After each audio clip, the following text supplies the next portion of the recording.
सन 1963 की बात है।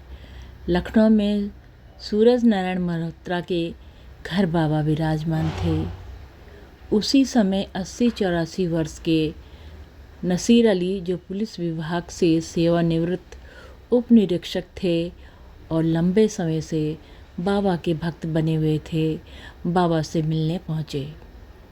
उनके हृदय में एक घटना वर्षों से दबी पड़ी थी, जिसे वे स्वयं बाबा को सुनाना चाहते थे।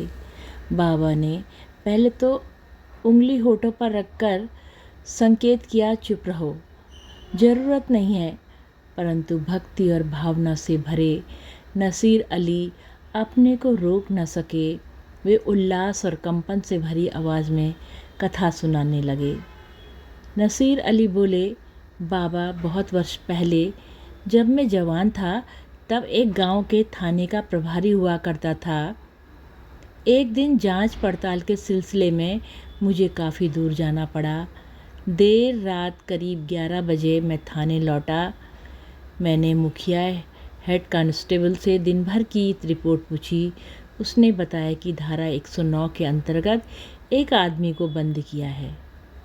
मैंने उत्सुकता से सेल में झांका तो देखा एक लंबा, मजबूत और प्रभावशाली व्यक्ति भीतर बैठा था।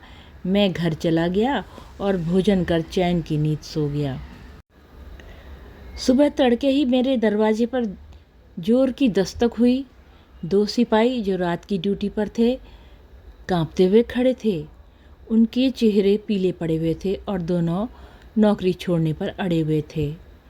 मैंने कारण पूछा तो वो थरथरती ज़बान में बोले, साहब, वो कैदी आदमी नहीं है, भूत है।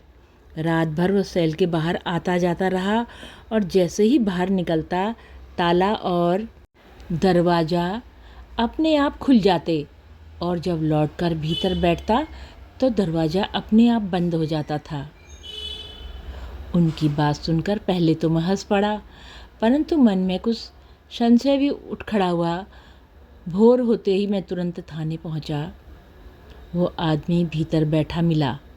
मैंने मन ही मन सोचा, ये साधारण कैदी नहीं है, न ही ये भूत हो सकता है, अवश्य ही कोई संत पुरुष है। मुझे गिलानी हुई कि मैंने इन्हें अपराधी समझकर अपमान किया है। मैं उनके पास गया और हाथ जोड़कर क्षमा मांगी। उस व्यक्ति ने बड़ी सहजता से कहा, न तुमने कोई भूल हुई की है, न मुझे मेरा कोई अपमान किया है, इसलिए क्षमा की कोई ज़रूरत नहीं है। उनके शब्दों ने मुझे भीतर तक झकझोर दिया। मैंने उनसे आग्रह किया, बाबा, मेरे घर चलकर भोजन करें, तभी मुझे ये संतोष होगा कि आप वास्तव में रुष्ट नहीं हैं। और वो मान गए और मेरे घर पधारे। पूरे दिन मेरे घर में विश्राम किया। संध्या समय जब वे शौच हेतु बाहर गए तो मैंने अपने दोनों पुत्रों को उनके साथ भेजा। मार्ग में उन्होंने अपनी चादर के भीतर से ताज़े सेब निकाले और बच्चों को दिए। दोनों लड़के खुश होकर खा गए। उन्होंने बच्चों से कहा, अब तुम लौट जाओ घर को, किंतु उत्सुकता में बच्चे पीछे ही चलते रहे। फिर वो एक टीले के पीछे गए और अचानक ओझल हो गए। चारों ओर खुला मैदान था, लेकिन कहीं उनका नामो निशान न था। नसीर अली ने बाबा की ओर इशारा करते हुए कहा, ये संत और कोई नहीं, हमारे बाबा ही थे। ये कथा सुनाते समय नसीर अली की आंखों में आंसू और चेहरे पर अनोखी चमक थी।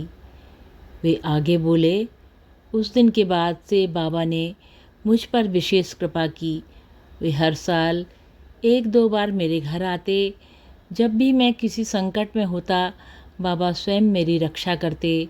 कई बार जब परेशानियां घेर लेती थीं तो मैं पूरा दिन उपवास करता, स्नान कर अंधेरे कमरे में फर्श पर बैठ जाता, ध्यान में बाबा को पुकारता और सच मानिए, वे मेरे बगल में आ बैठते। मैं अपनी व्यथा कहता और वे तुरंत समाधान बताते। उनके मार्गदर्शन और आशीर्वाद से मैं हर संकट से पार हुआ। यह प्रसंग केवल एक अद्भुत घटना नहीं, बल्कि ये दर्शाता है कि सच्चे संत समय और स्थान की सीमाओं से परे होते हैं।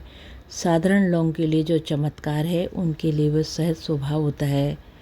नसीर अली जैसे कर्तव्यनिष्ठ पुलिस अधिकारी भी जब ऐसी घटना के साक्षी बने तो उन्होंने स्वीकार किया कि आस्था और भक्ति के आगे तर्क वितर्क संभव नहीं। जय हो नीम करोड़ी बाबा की सदा जय हो, माँ सिद्धि की सदा जय हो। बाबा सदा अपने भक्तों का कल्याण करना प्रभु, कल्याण करना प्रभु। जय हो बाबा, जय हो, सदा ही जय हो।